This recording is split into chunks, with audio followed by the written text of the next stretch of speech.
Sabay-sabay natin alamin ang mga kaganapan na nangyayari sa ating bansa.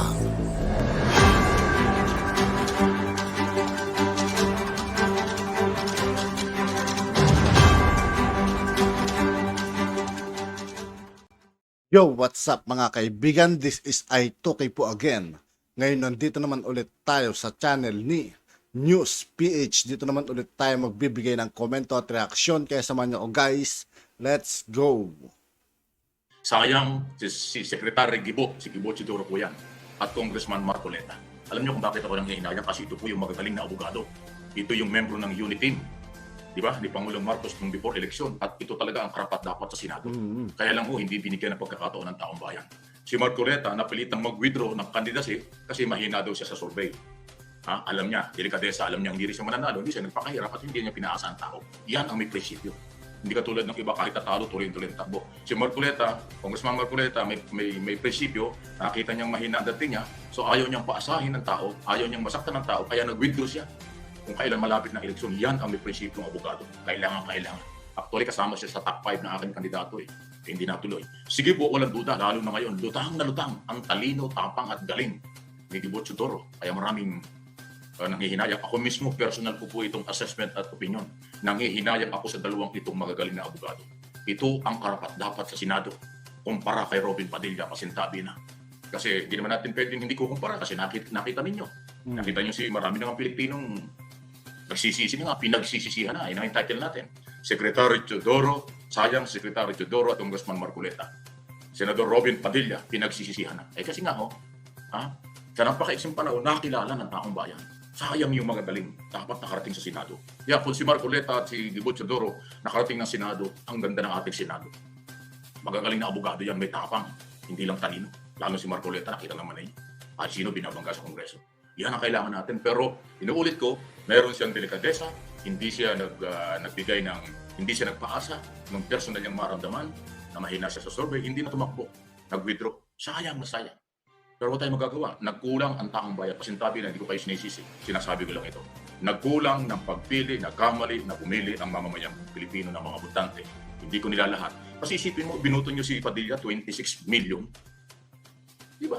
Kung hinatiin niyo yung botong yun, malamang nanalo si Chidoro, malamang nanalo si Marcoleta. Kung yung 26 million, ibinuhos niyo sa dalawa, ilan sila? More or less 13 million. O di ba ka nanalo yan, mga senador? Sana mga kaibigan sa susunod na election kung sakali tatakbo sila tulungan natin sila makaupo mga kaibigan kasi kailangan sila sa loob ng Senado mga kaibigan. Yan ang kailangan natin. Kaya tayo mga Pilipino, kayo, huwag kayong magagalit. Napapanahon talagang ganyan ang takbo ng panahon. Talagang maging marunong po kayo sa pagpili. Huwag po kayong madala, matagal ko na sinasabi ito. Huwag kayong padala sa kasikatan, guwapo, maganda, magaling sumayaw, magaling mambola, maraming pangako. Lahat yan mapapako. Lahat yan wala. Lahat sa akin, garbage yan. Kaya nga, ang aking mga kandidato talo at saka nag-withdraw. Kasi magagaling ang pinipili ko. Hindi ako nakatingin sa pera, hindi ako nakatingin sa galing, sa gwapo, o sa kagwapuhan, o galing sayaw, galing sumayaw, galing mambola. Hindi po yan.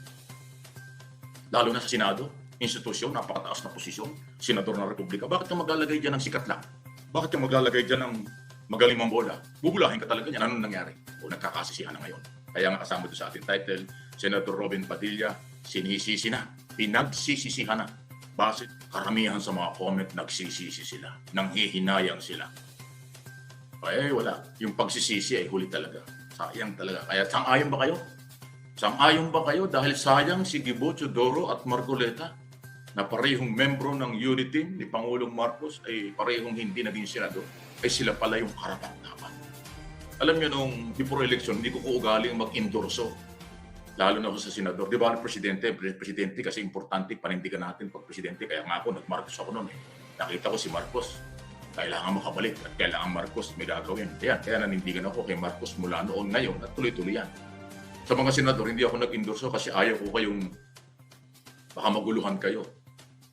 Sa presidente, okay lang, panindigan natin, presidente yan. Pero sa mga senador, bahala na yung mga botante. Kaso, hindi ko naman ginawang i-endorso itong mga ito dahil ayaw ko nga maka-influensya tayo. Di ba, presidente, okay lang. Yun, nagkamali kayo. Ako hindi. Yung dalawang yan, parehong kandidato ko. Kaya lang, nag-withdraw nga isa, dinatuloy. Sige po, Number 1 yata sa aking balota yan. Kasi talagang magaling po yan. Kita naman yung kung magsalita sa Senado at tumarap sa hearing. Ha? Mga international and local law, national law at defense, talagang i-expense sa'yo. Yan po yung sagad. Sayang. Sayang na sayang. Ano? Kayo ba nanghihinayang din? Di ba? Anyway, nandun na, tapos na yan. Sa next election, 2025 at saka 2028, maging marunong na po tayo. Kasi lahat ng pagsisisi ay sa uli.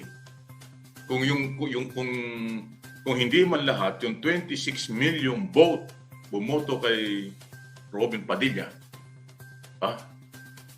malamang yung iba dyan, silent lang, hindi nagsasalita, pero nagsisisi na yan. Paano ka naman kung makikita mo yung performance, di ba? Sayang. Ulitin ko, kung yung 26 million vote na yan ni Padilla napunta kay Kibo Chodoro at Marcoleta, may magagaling tayong senador. May magaling tayong senador. Mga abogadong may prinsipyo, may tapang. Sayang, grabe. Ay, ayaw ko nang manisi, pero sayang talaga eh. Sana naging marunong na po tayo. Ang pagbabago ng bansa ay sa ating mga kamay manggagaling sa paglalagay ng mga karapat-dapat na mga posisyon sa pamahalaan sa magitan ng political exercise. Huwag kayong pabayad, huwag naman sanang ganon. Huwag kayong pa-employee sa hindi utang na loob. Hindi kumare, kumpare, kaibigan, kakilala, yun ang basihan para bumoto. Hindi. Ako marami rin akong kaibigan kandidato, hindi ko binoto. Kahit kaibigan ko. Sa tingin ko, hindi pwede. Hindi ako nakatingin sa utang na loob, hindi ako nakatingin sa kaibigan, hindi dating sa eleksyon kasi nakataya dyan ang kinabukasan ng bansa. Kaya mahalaga na pag naglagay ka dyan, kalimutan mo kaibigan mo, kaya kung anumang merong pinagkakautangan ka ng loob, hindi yun kailangan. Hindi qualification, hindi requirements ang utang na loob para iboto mo isang tao. Kahit dito sa incoming barangay election sa 30, iwasan nyo ang utang na loob. Yung karapat-dapat kahit hindi nyo gaano kilala pero sa tingin nyo kaya. May kakayanan, may gagawin, yun ang kailangan. Para hindi magsisi. Para hindi magsisi. Nako, Secretary Chodoro, Congressman Marcoleta, namimiss ka namin sa Senado. Kailangan ka sa Senado. Lutang na lutang ang pangailangan ng taong bayan sa inyong dalawa. Dahil matapang kayo, may prinsipyo, abogado, at kahit anong tanong, kahit anong investigasyon, may quality ang investigasyon. In aid of legislation, tandaan nyo pag yung dalawang na nakataya. Pero itong kasalukuyang binoto nyo, 26 million vote ang kinuha, anak ng tinapay, masarap sa almusal. Anong nangyari? Anong nangyari? Yan ang sinasabi natin. Hindi ako nagkamali, hindi rin po ako nagkulang. Matagal ko na sinasabi yung qualification sa eleksyon, ay hindi naman kayo naniwala. So sana po sa next election, matuto na tayo. Matuto na kayo. Hindi. Alam niyo sa ibang bansa, sa Amerika napakaraming superstar sa Hollywood. Pero hindi sila tumatakbo sa politika. At tumakbo sa politika, bihira manalo. Tsaka una-una hindi sila tumatakbo. Ayaw nilang mag-take advantage. Ayaw nilang samantalahin yung kanilang kasikatan. Yung kailang dami ng pera at kasikatan, hindi nila ginagamit yun para ma-influensyahan ng botante at na sila maging senador, congressman, presidente ng Amerika.